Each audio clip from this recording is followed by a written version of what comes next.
Okay, மறுபடியும் எல்லாருக்கும் வணக்கம். ஆல்ரெடி நம்ம பார்த்த டாபிக் அப்படின்றது ஒருமை பன்மை பிழை அப்படின்னு கொஞ்சத்துக்கு முன்னாடி சாப்பிடுறதுக்கு முன்னாடி அப்படின்றத பார்த்தோம். சோ இப்போ நம்ம அதே மாதிரியான ஒரு இம்பார்ட்டன்ட் டாபிக் அப்படின்றதான் பார்க்க போறோம். சரியா? ஒரு 1 மினிட் வெயிட் பண்ணிக்கோமா? என்ன யாராவது ஜாயின் பண்றாங்களா பாத்துக்கலாமா? சரி, இன்னைக்கு நம்ம பார்க்க போற டாபிக் என்ன அப்படின்னா, கொஸ்டின்ஸ் எல்லாமே கிளியர் பண்ணிருப்பீங்க அப்படின்னு நினைக்கிறேன். சரியா? எல்லாத்துக்குமே ஆன்சர் தெரிஞ்சிருக்கும் அப்படின்னு நம்புறேன். தெரியல அப்படின்னா நம்ம கொஸ்டின் இந்த செஷன் முடியும் இல்லையா, அப்போ வந்து கொஸ்டின் வந்து கிளியர் பண்ணிக்கலாம்.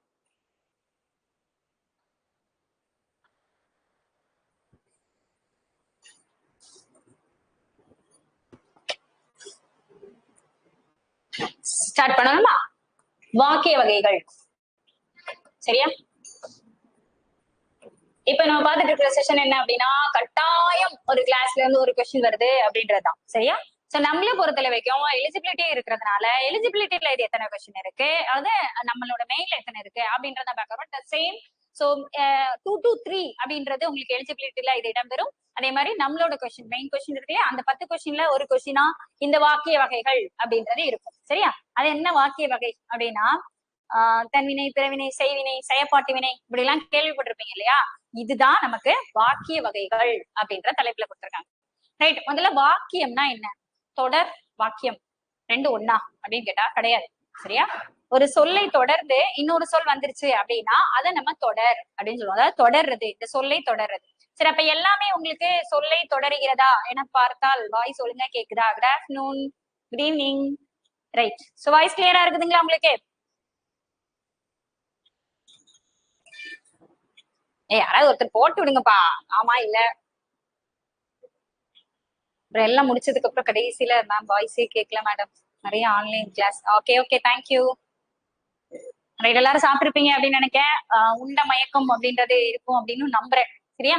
சோ ஒரே ஒரு மார்க் மட்டும் படிச்சுட்டு அதுக்கப்புறம் போய் நம்ம ரெஸ்ட் எடுக்கலாம். ஓகேவா? ஓகே. சோ வாக்கிய வகைகள். வாக்கியம்னா என்ன அப்படின்னா, ஒரு தொடர் நிறைய சேர்ந்தது. ஏற்கனவே உள்ள கொஸ்டின்ஸ் எல்லாம் பார்த்தாச்சா? கிளியரா இருந்ததா? ஆக்சுவலா ஹவ் வாஸ் மை கிளாஸ் அப்படின்னு ஒரு 5 மினிட்ஸ் வைக்கலான்ட்டு தான் இருந்தேன், பட் டைம் இல்ல. சரியா? எப்படி கிளாஸ் இருந்தது, உங்களுக்கு புரிஞ்சுதா என்னன்றது உங்களோட ஃபீட்பேக் எடுத்துக்கிட்டு அடுத்த கிளாஸ்க்கு வந்து அதை இன்னும் கொஞ்சம் இம்ப்ரூவ் பண்ணிக்கலாமே அப்படின்றது, நெகட்டிவ் கமெண்ட்ஸ் அப்படின்றத நிறைய எதிர்பார்த்தேன். அதுக்குள்ளே நம்மளுக்கு டைம் முடிஞ்சிருச்சு தானே? ரைட். சரி, இப்ப நம்ம பாக்குறதே சரி, இந்த செஷன்ல அப்படி ஒரு 5 மினிட்ஸ் வச்சிடலாம். சரியா? ரைட். வாக்கிய வகைகள். வாக்கியம்னா என்ன? நிறைய தொடர்கள் சேர்ந்து உருவாக்குற ஒன்னதான் வாக்கியம் அப்படின்னு சொல்றோம். சோ இந்த வாக்கியத்துல எத்தனை வகையான வகை இருக்கு அப்படின்னு பார்த்தோம்னா, இந்த வாக்கிய வகைகளை நம்மளுக்கு 5 வகையா பிரிக்கிறாங்க. சரியா? சோ நம்ம இதுல கொஞ்சம் கொஞ்சமா பாத்துக்குவோமா? எடுத்த உடனே 5 வகையும் பாத்துருவா அப்படின்னு பார்த்தோம்னா நம்மளுக்கு அது குழப்பமாயிரும். சோ அதனால கொஞ்சம் கொஞ்சமா பாத்துக்கலாம். அமைப்பு வகை, கருத்து வகை, வினை வகை, இப்படி நிகழ்வு வகை, கூற்று வகை, இந்த மாதிரி 5 வகையான வாக்கியங்கள் இருக்கு. நம்ம முதல்ல பாக்குறது அப்படின்றது அமைப்பு வகை. சரியா? சோ இந்த அமைப்பு வகையில யாரெல்லாம் இருக்கா? சரி, அமைப்பு வகை, கருத்து வகை, இந்த மூணையுமே நம்ம இப்ப பார்க்கலாம். அதுக்கப்புறம் இந்த போர்டை கிளியர் பண்ணதுக்கு அப்புறம் அதுக்கு இடையில 1000 தடவை நீ கிளியர் பண்ணிருவியமா அப்படின்றீங்களா? ரைட். அமைப்பு வகை, கருத்து வகை, வினை வகை மூணையும் இவன் 3 பேரும் கொஞ்சம் முக்கியமானவன். சரியா?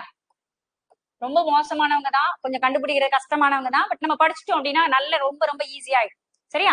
சரி, எப்பவுமே வந்து இங்கிலீஷ் மீடியம் ஸ்டூடெண்ட்டும் இருக்கீங்க அப்படின்னு நீங்க சொன்னதா சொல்றேன். எப்பவுமே நீங்க என்ன பண்ணுங்க அப்படின்னா, முதல்ல எனக்கு இது கஷ்டம், இது எனக்கு வரவே வராது, இது எனக்கு பிடிக்கவே பிடிக்காது அப்படின்னு செட் பண்ணி வச்சுக்க கூடாது.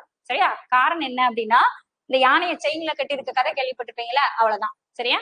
இந்த யானை குட்டியா இருக்கும்போதே செயின்ல கட்டி விட்டுருவோம். அப்புறம் அதை ட்ரை பண்ணி பார்ப்போம், அதுக்கு வராது. அது பெருசானதுக்கு அப்புறம் ஒரு தடவை கூட ட்ரை பண்ணிருக்கவே செய்யாது. ஏன்னா நான் குட்டியா இருக்கும்போது எத்தனையோ தடவை ட்ரை பண்ணிருக்கேன், எனக்கு அது வரவே வராது, அது வந்து என்னால அத்துக்கவே முடியல, அது அவ்வளவு ஸ்ட்ராங் என்னை விட அப்படின்னு அந்த யானை நினைச்சுக்குது. அதனாலதான் அந்த சின்ன ஜங்கிலியை போட்டு கட்டி வச்சாலும் அந்த யானை இருக்குது. சரியா? அதே மாதிரி நம்மளும் நம்மளை கட்டி வச்சுக்க கூடாது. நம்மளுக்கு வராதது, பிடிக்காதது, முடியாதது எல்லாத்தையும் திரும்ப திரும்ப ட்ரை பண்ணிட்டே இருக்கணும். சரி? அதே மாதிரிதான் இந்த இலக்கணம் அப்படின்றதும் நாட் ஒன்லி தமிழ். சரியா? சரி, இங்கிலீஷ் எடுத்துக்கிட்டாலும் அதுதான், உங்களுக்கு மேக்ஸ் எடுத்துக்கிட்டாலும் அது. சரி, என்ன இதுவோ எனக்கு பிடிக்கல, எனக்கு வரல அப்படின்றத சொல்லவே கூடாது. ட்ரை பண்ணுங்க. சரியா? ட்ரை பண்ணா முடியாததுன்னு ஒண்ணுமே கிடையாது. நீங்க வரல சொல்லி விட்டு போயிருவீங்க, படிக்கிற இங்கிலீஷ் தானே தெரியும் அப்படின்னு யோசிக்கிறீங்களா? ரைட். அமைப்பு வகை பாத்துலாமா? அமைப்புனா என்ன? சரியா? இலக்கணத்தை பொறுத்தள வைக்கும் ஒரு ஒரு சொல் கொடுத்திருக்காங்கன்னா அந்த சொல்லிலே நம்ம பொருள் தேடணும் அப்படின்றது இருக்கு இல்லையா? சோ அப்போ அமைப்புனா என்ன? அமைப்புனா எப்படி இருக்கும்? சரியா? யார் யார் எங்கெங்க எப்படி எப்படி இருக்காங்க அதை வச்சு சொல்றது அமைப்பு. சோ இப்ப இந்த தொடர்ல யாரெல்லாம் இருப்பாங்க? சோ அமைப்பு வகையில உங்களுக்கு யார் யார் எங்கெங்க இருப்பாங்க அப்படின்றத சொல்லிட்டாங்க. அப்போ ஒரு தொடர்ல என்னெல்லாம் முதல்ல இருக்கும் அப்படின்னு பாத்தீங்கன்னா, எழுவாய், சரியா, ஏற்கனவே நம்ம பார்த்தோம் இல்லையா, எழுவாய், செயப்படுபொருள், பயனிலை, 3 இருக்கும். ஏற்கனவே பார்த்தோம் இல்லையா, ஃபர்ஸ்ட் எடுத்த உடனே போன கிளாஸ்ல இதான் நம்ம பார்த்தோம். சோ எழுவாய்னா என்ன, செயப்படுபொருள்னா என்ன, பயனிலைனா என்ன அப்படின்னு நம்ம பார்க்கல. ஒரு தொடர்ல எழுவாய் எப்படி கண்டுபிடிக்கிறது, பயனிலை எப்படி கண்டுபிடிக்கிறது, செயற்படு பொருள் எப்படி கண்டுபிடிக்கிறது அப்படின்னு பார்த்தோம் இல்லையா. அப்ப அதுதான் எழுவாய், செயற்படு பொருள், பயனிலை. இது 3ம் ஒரு தொடர்ல எப்படி அமைஞ்சிருக்கு அப்படின்றத நீங்க இப்ப கண்டுபிடிக்க போறீங்க. ஒரு தொடர் கொடுத்துருவாங்க, அந்த தொடர்ல எழுவாய் எப்படி இருக்கு, செயற்படு பொருள் எப்படி இருக்கு, பயனிலை எப்படி இருக்கு அப்படின்றத நீங்க கண்டுபிடிக்கணும். ஃபர்ஸ்ட் நம்ம பாக்குறது இதுல அமைப்பு வகையில தனி வாக்கியம். சரியா, வாக்கியம்னாலே நிறைய தானே, அப்படிதானே, எழுத்துக்கள் சேர்ந்தது சொல், சொற்கள் சேர்ந்தது தொடர், தொடர் எல்லாம் சேர்ந்தது வாக்கியம் அப்படின்னு தானே படிக்கிறோம். அப்ப வாக்கியம்னாலே நம்மளுக்கு தனி சேர்ந்ததுதான். அப்ப ஏன் இங்க வந்து வாக்கியம் அப்படின்றத தனி வாக்கியம் அப்படின்னு சொல்லியிருக்காங்க.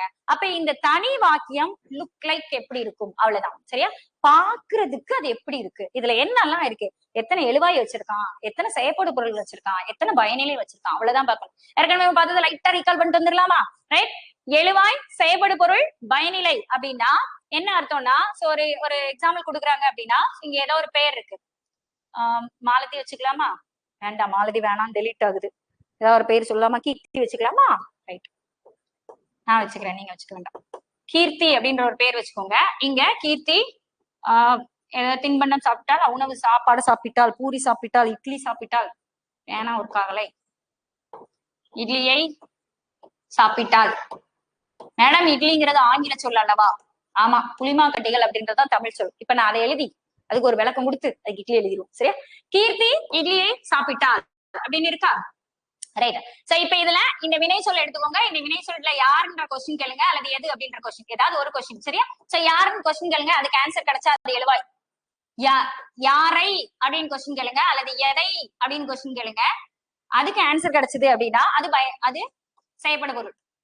சரியா, சோ எதை சாப்பிட்டால் அப்படின்றது செயற்படு பொருள். சோ இப்ப கிளியர் ஆயிருக்கும் அப்படின்னு நினைக்கிறேன். இங்க மீதி இருக்கிறது பயனிலை, இவ்வளவுதான்.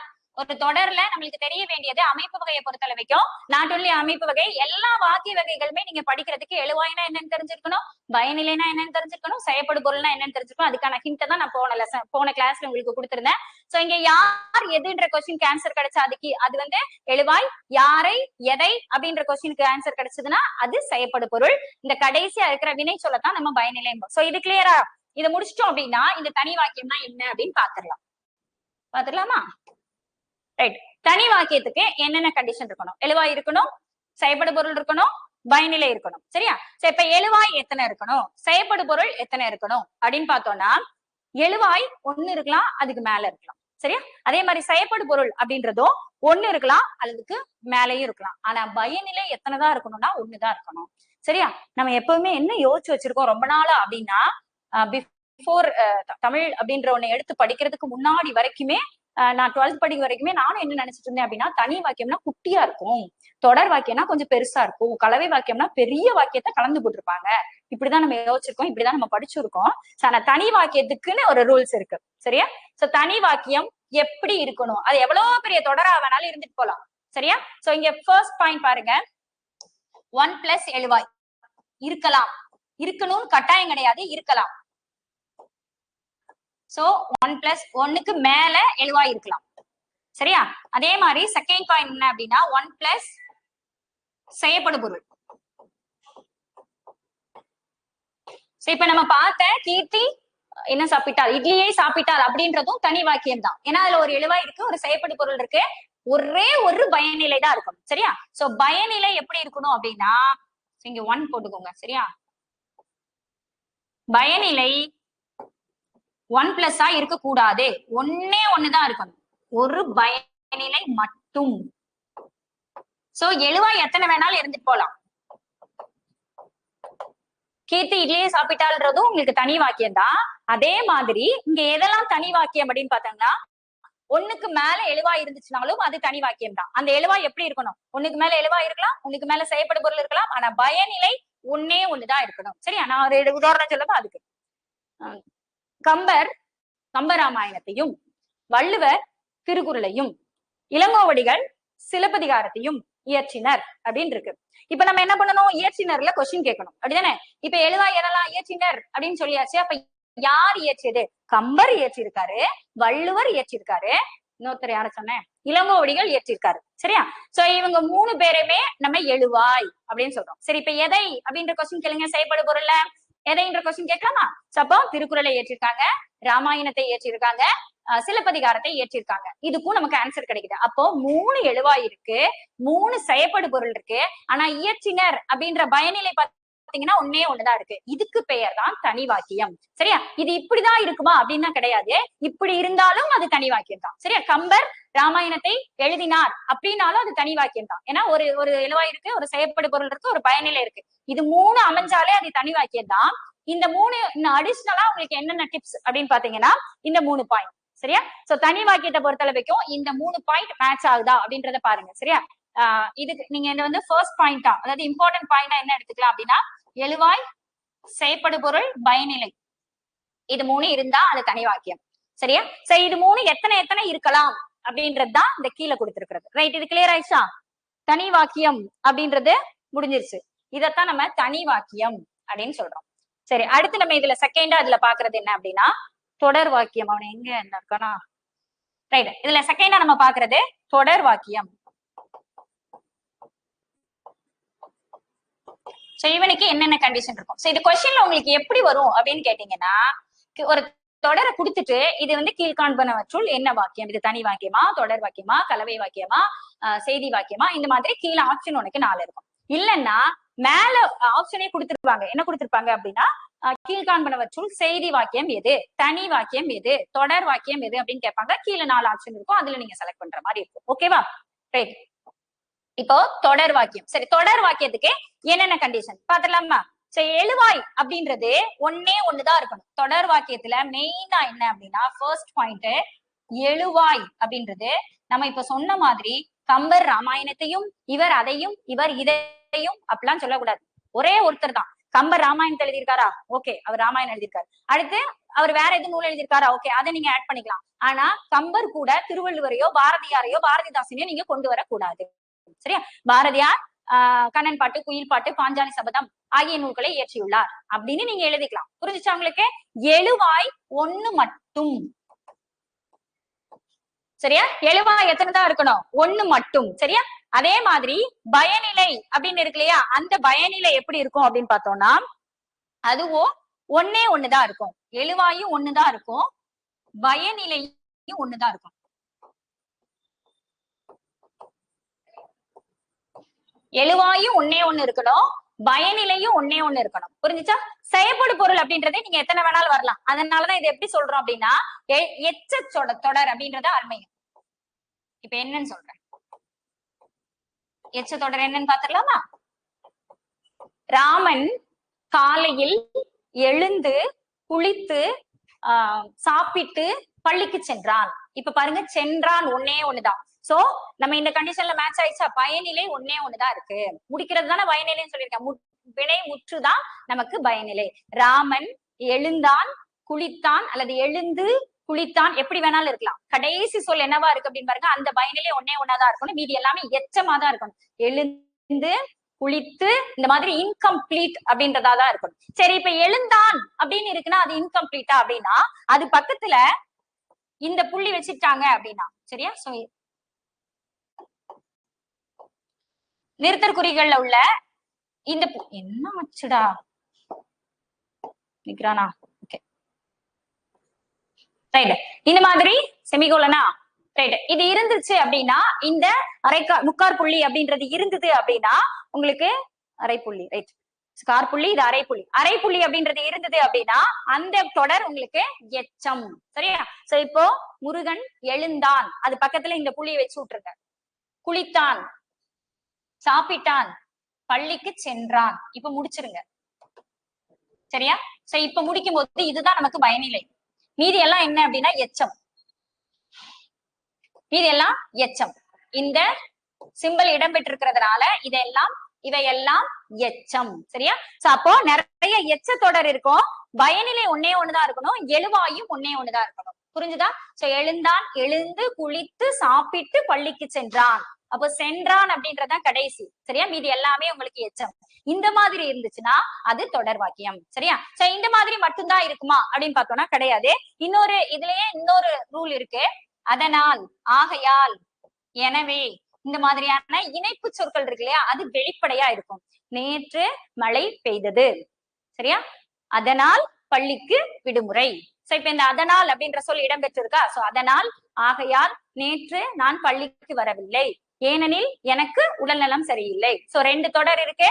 சோ நேற்று நான் பள்ளிக்கு வரவில்லை. இங்க நீங்க எழுவாய் பாத்தீங்கன்னா ஒன்னே ஒண்ணுதான் இருக்கும். சோ எழுவாய் என்ன அப்படின்னா நான் அப்படின்றதான். பள்ளிக்கு வராம இருந்ததும் நான் தான், காய்ச்சல் அடிச்சதும் எனக்கு தான். அப்ப எழுவாய்ன்றது ஒன்னே ஒண்ணுதான் இருக்கணும். பயனிலை அப்படின்றது ஒன்னே ஒண்ணாதான் இருக்கணும். சோ எக்ஸ்ட்ரா பயனிலை இருக்கிற பட்சத்துல நம்ம போடுவோம். சோ அப்புறம் வேற என்ன இருக்கும் இதுல அப்படின்னா அதனால், ஆகையால் அப்படின்ற இணைப்பு சொற்கள் இருக்கும். என்ன எந்த மாதிரிலாம் அப்படின்னு பார்த்தோம்னா அதனால், இதனால், ஆகையால், ஏனென்றால், ஆயினும், இருப்பினும், இந்த மாதிரி சொற்கள் இடம்பெற்றிருக்கும். ஓகேவா? சோ இந்த மாதிரி சொற்கள் இருந்தாலே அது தொடர் வாக்கியம் தான் அப்படின்றத நம்ம கன்ஃபார்ம் பண்ணிக்கலாம். புரிஞ்சுதுங்களா?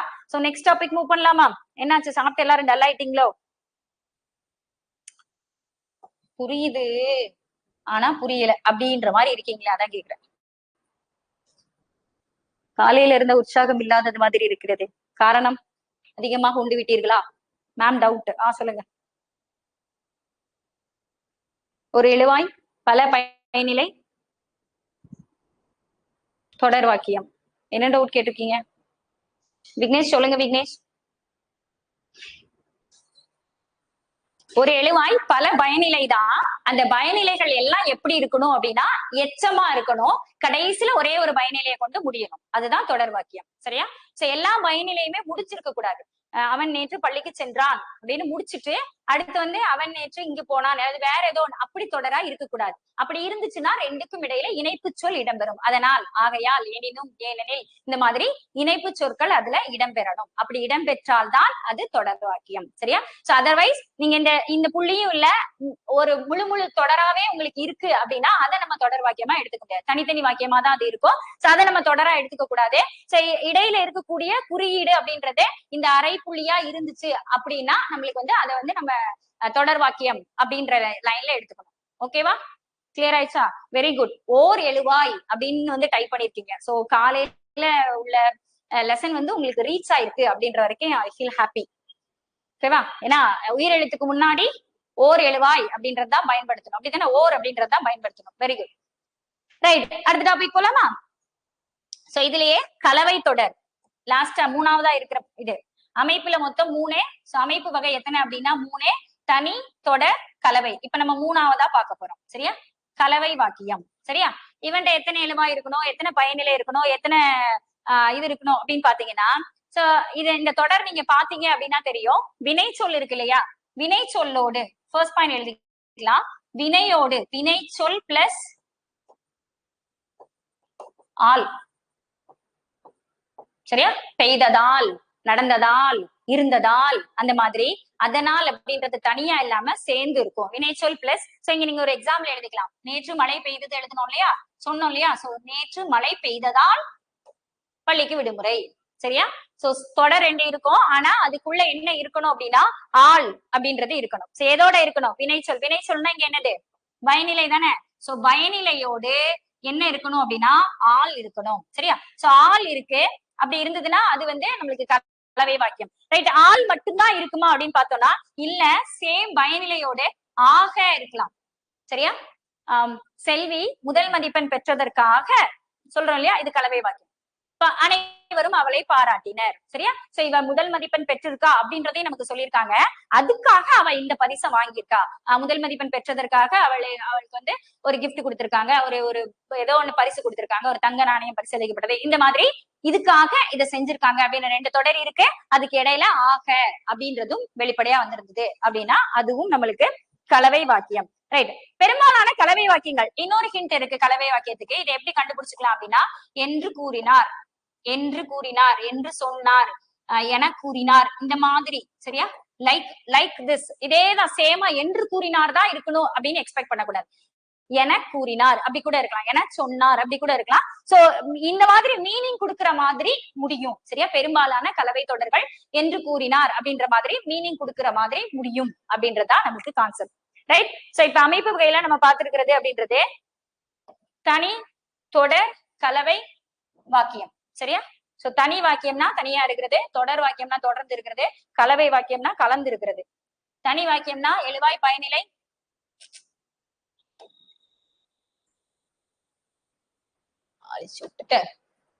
இப்ப நம்ம பார்த்ததே அமைப்பு வகை. அமைப்பு வகைனா என்ன அமைப்புல இருக்கணும், எழுவாய் எங்க இருக்கணும், பயனிலை எங்க இருக்கணும், செயற்படு பொருள் எங்க இருக்கணும் அப்படின்ற அமைப்பு.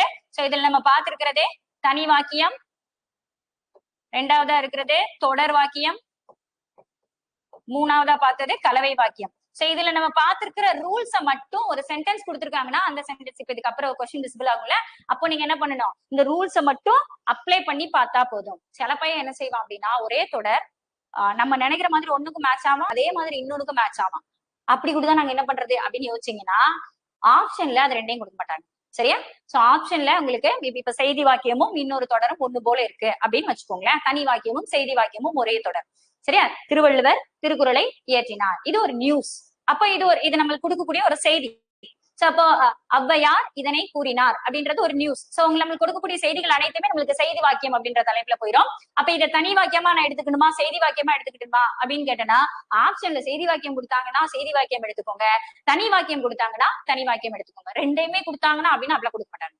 சரியா. சோ அப்படி கொடுத்துருக்காங்க அப்படின்னா வேற எங்கேயும் அங்க தப்பு இருக்கு அப்படின்னு அர்த்தம். கொஸ்டின்ல நம்ம எதையோ ராங்கா புரிஞ்சுக்கிட்டோம், அத ஆக்சுவலா அது என்ன ஆன்சர் அப்படின்றத நம்ம திரும்பவும் ஒரு தடவை பார்க்கணும் அப்படின்றதா அதோட இது. ரைட். சோ அடுத்து நம்ம பாக்குறது என்ன அப்படின்னா கருத்து வகை. இவனுக்கு ஒரு பாக்ஸ் போட்டு தூக்கி விட்டுருவோமா இடையில உட்காந்துட்டு. நெக்ஸ்ட் நம்ம பாக்குற டாபிக் கருத்து வகை. சரியா. சோ கருத்து வகையில யாரெல்லாம் இருக்காங்க, என்னென்ன சொல்ல போறாங்க. கருத்து வகை அப்படின்றது செய்தி வாக்கியம் அப்படிலாம் படிச்சிருப்போம்ல, வினா வாக்கியம் அதெல்லாம் படிச்சிருக்கோம்ல, இதுதான் நம்மள கருத்து வகை. அப்பனா என்ன அர்த்தம், முதல்ல அமைப்பு வகைன்னா எதை பார்த்தோம், அமைப்பு எப்படி இருக்கு பார்த்தோமா, பாக்குறதுக்கு அது எப்படி இருக்கு அப்படின்னு பார்த்தாச்சு. இப்ப பார்க்கணும் அந்த அந்த தொடர் என்ன கருத்தை சொல்லியிருக்கு அப்படின்றத பார்க்கணும். சரியா. சோ என்ன கருத்து பாத்துடலாமா. சோ ஃபர்ஸ்ட் ஒன் செய்தி வாக்கியம். அந்த கருத்து செய்தியா இருக்கா, கொஸ்டினா இருக்கா, அல்லது ஏதாவது ஒரு ஃபீல குடுக்குற மாதிரி உணர்ச்சியா இருக்கா. சரியா.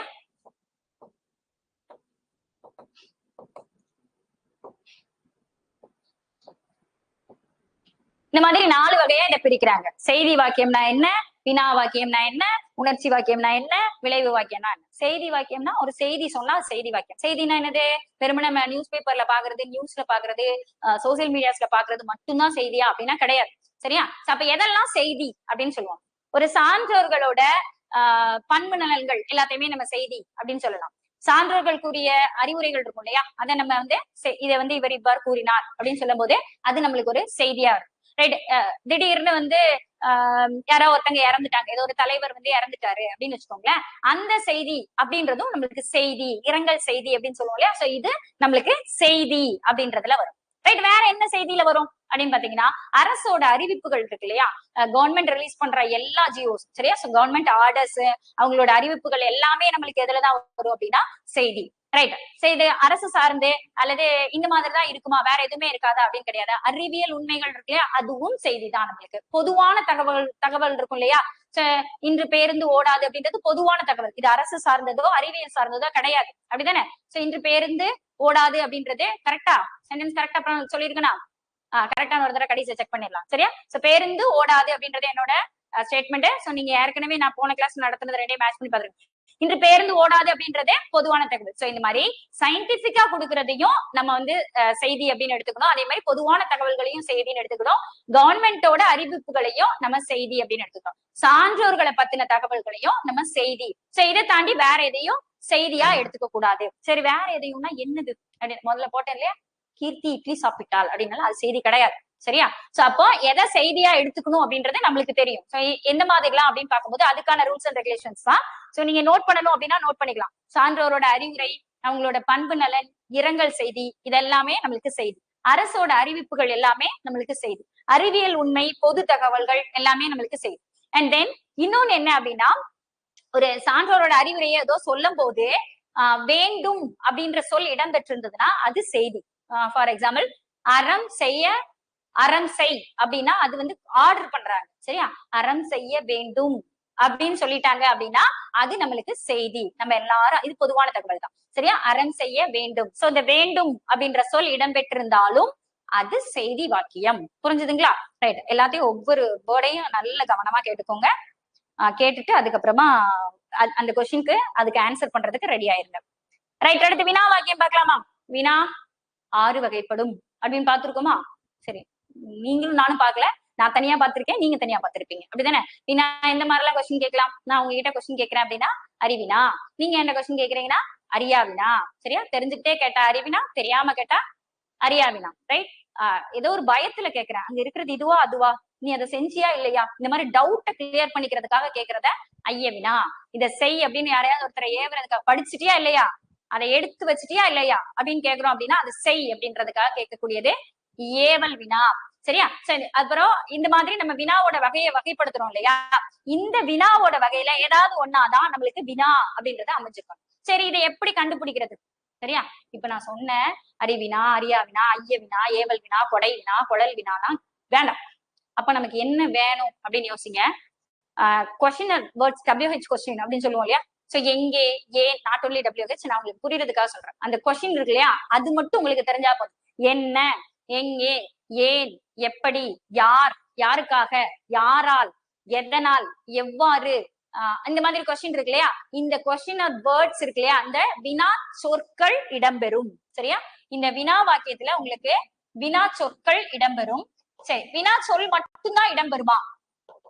சரி, நான் இப்ப ஒரு கொஸ்டின் கேக்குறேன், அதை செய்தது நீதானே அப்படின்னு கேக்குறேன். இப்ப இங்க என்ன இருக்கு?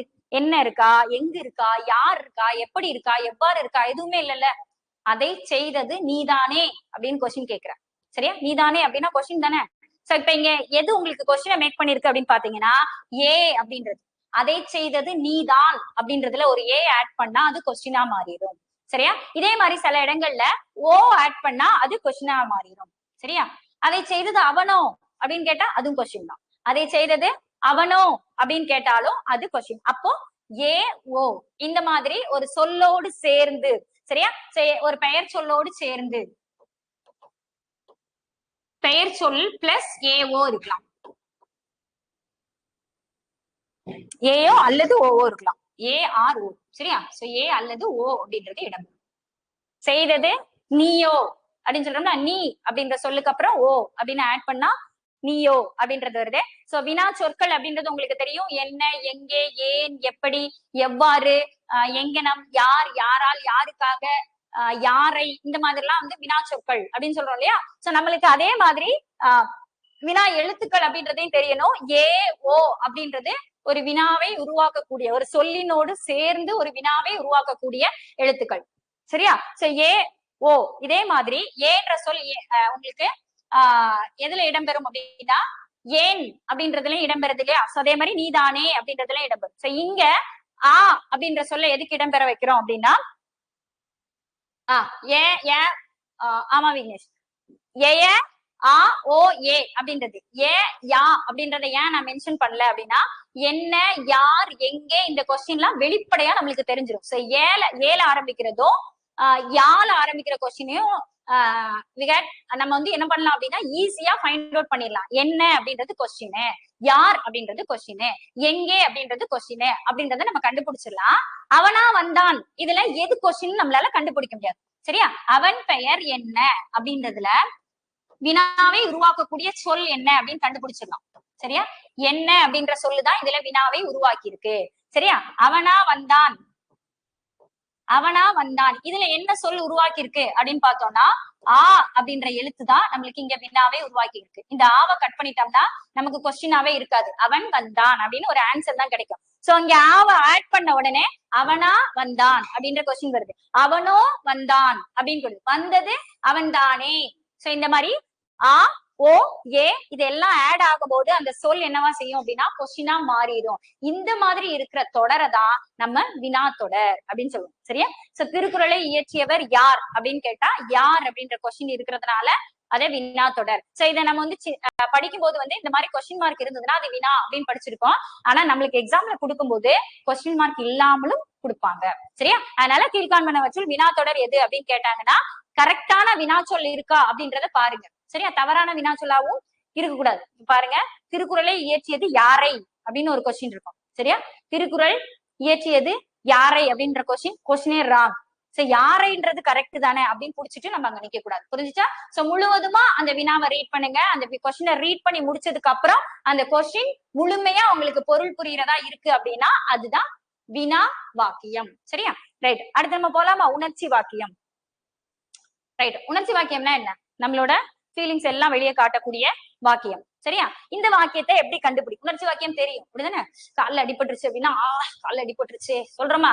அதே மாதிரி ஒரு தமிழாசிரியையா இருந்து கொண்டு இவர்கள் வந்து பெரும்பாலும் ஆங்கிலத்திலேயே ஆங்கில சொற்களையே பயன்படுத்துகிறார்களே, அந்தோ தமிழ் அழிந்து விட்டதா அப்படின்னு கேக்குறோம் இல்லையா? சோ இந்த அந்தோ அப்படின்ற சொல் நமக்கு உணர்ச்சியை குறிக்கக்கூடிய சொல். அப்ப எந்த மாதிரி சொற்கள்லாம் இடம்பெற்றிருந்தா அது உணர்ச்சி வாக்கியம். சரியா? சோ வினா வாக்கியத்துக்கு இந்த குறி இருக்கிற மாதிரி உணர்ச்சி வாக்கியத்துக்கும் எக்ஸ்கிளமேட்டரி அப்படின்னு சொல்லக்கூடிய உணர்ச்சி குறி, ஆச்சரிய குறி, வியப்பு குறி அப்படிலாம் சொல்லக்கூடிய இந்த குறி இருக்கு. சரி? எல்லாத்துக்கும் ஒரே மீனிங் தான். வியப்பு குறி அப்படின்றது தமிழ் சொல். ரைட். சோ இப்போ இந்த உணர்ச்சி வாக்கியத்துக்கு இந்த குறி இருக்கும். ஒருவேளை அவங்க சிம்பிள் குடுக்கல அப்படின்னா நீங்க எதை வச்சு கண்டுபிடிக்கலாம்? சரியா? அந்தோ, ஆஹா, என்னே, சரியா? ஐயகோ, ஐயோ, இந்த மாதிரி சொற்கள்லாம் இடம்பெறும். சோ இந்த மாதிரி சொற்கள் எதுக்கு எதை ஓகே சுரேஷ் இன்ஃபார்ம் பண்ணிருப்பாங்க அப்படின்றத நினைச்சேன். சோ குரூப்ல கண்டிப்பா. சரியா? சோ அடுத்த கிளாஸ் ஸ்டார்ட் பண்றதுக்கு முன்னாடி இன்னொரு வித்தின் 5 மினிட்ஸ்ல வந்து கிளாஸ் ஸ்டார்ட் ஆகுது அப்படின்றத இன்ஃபார்ம் பண்ணிடலாம். ஓகேவா? சோ லேட்டா ஜாயின் பண்ணிருக்கீங்களா? சரி, ஓகே. உங்களுக்கு ரெக்கார்டா இருக்கும். சரி, நீங்க போய் பாத்துக்கலாம். ஓகே. இதுக்காக நாங்க சாரி கேட்டுக்கிறோம். உங்களுக்கு முன்னாடி இன்ஃபார்ம் பண்ணல அப்படின்னா நிஜமாவே சாரி. ரைட். சோ பாக்கலாமா? சோ அந்த, ஆகா, என்னே, ஐயோ இந்த மாதிரி சொற்கள் அப்படின்றது இடம் பெற்றிருந்ததுன்னா அது உணர்ச்சி வாக்கியம். சரியா? ரைட். இப்ப உணர்ச்சி வாக்கியம் எப்படி கண்டுபிடிக்கிறது தெரிஞ்சிருச்சு. வினா வாக்கியம் எப்படி கண்டுபிடிக்கணும், செய்தி வாக்கியம் எப்படி கண்டுபிடிக்கணும் தெரிஞ்சிருச்சு. லாஸ்ட் ஒன் அப்படின்றது விளைவு வாக்கியம். சரியா? இவன் என்ன பண்றான் அப்படின்னா, எங்க இருக்கான்? இந்த இருக்கான். ஒரு பாக்ஸ் போட்டு இவனை தூக்கி விட்டுருவோம் இல்லைன்னா. இவன் என்ன பண்றான் அப்படின்னா இந்த விளைவு வாக்கியம் 2 வகையா பிரிறான். சரியா?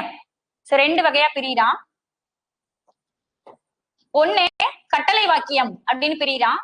இன்னொன்னு உங்களுக்கு சில டைம் வந்து இந்த வாக்கிய வகைகளை பிரிக்கும் போதே உங்களுக்கு இந்த கருத்து வகையில இருக்கிறத 2ஆ பிரிக்காம இந்த கட்டளை வாக்கியத்தையும் வியங்கோல் வாக்கியத்தையும் தனித்தனியா கொடுத்திருப்பாங்க. பட் அது கிடையாது. விளைவு வாக்கியம் அப்படின்றதுலதான் உங்களுக்கு வியங்கோல் வாக்கியமும் கட்டளை வாக்கியமும் இடம்பெறும். சரியா? சோ இந்த விளைவு வாக்கியம் என்ன மாதிரி இருக்கும்? இப்ப உணர்ச்சி வாக்கியம்னா ஃபீல். நம்ம என்ன ஃபீல் பண்றோம்? அழுகிறோம் அல்லது சிரிக்கிறோம் அல்லது ஹாப்பியா இருக்கணும், ஏதோ ஒரு ஃபீலை வெளிக்காட்டுது. அப்பா அன்னைக்கு ஒரு சாப்பாடு சாப்பிட்டேன்டா எப்படி இருந்துச்சு தெரியுமா? அது ஒரு ஃபீலை வெளிக்காட்டுறோம் இல்லையா? சோ அதை எழுதும் போது என்ன சொல்? என்னே அந்த உணவின் சுவை அப்படின்னு எழுதுறோம். சோ அந்த என்னே அப்படின்ற சொல் அதோட மொத்த சுவையையும் நமக்கு வெளிக்காட்டுது, நம்மளோட உணர்ச்சியை வெளிக்காட்டுது. அப்ப விளைவு எதை வெளிக்காட்டும் அப்படின்னு பார்த்தோம்னா 4 பொருளை வெளிக்காட்டுது. வாழ்த்துதல்,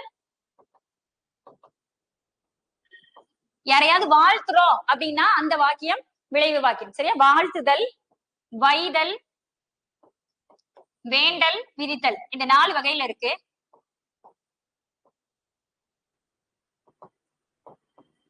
ரைட். சோ இந்த 4 வகையில விளைவு வாக்கியம் அப்படின்றது வரும். சோ வாழ்த்துதல் அப்படின்னா யாரையோ வாழ்த்துற மாதிரியா தமிழ் வாழ்க அப்படின்னு சொல்லுவோம் இல்லையா? சோ யாரையோ வாழ்த்துற மாதிரி இருக்கிறத வாழ்த்துதல். வைதல் அப்படின்னா நம்ம ஏரியால பேசக்கூடிய ஸ்லாங் தான். சரியா? எதுக்குல எப்ப பார்த்தாலும் அவனையே வஞ்சுக்கிட்டு இருக்க அப்படின்னு கேட்போம் இல்லையா? சோ வைதல் அப்படின்னா திட்டுறது. சோ திட்டுறதுன்னா எப்படி திட்டுவோம்?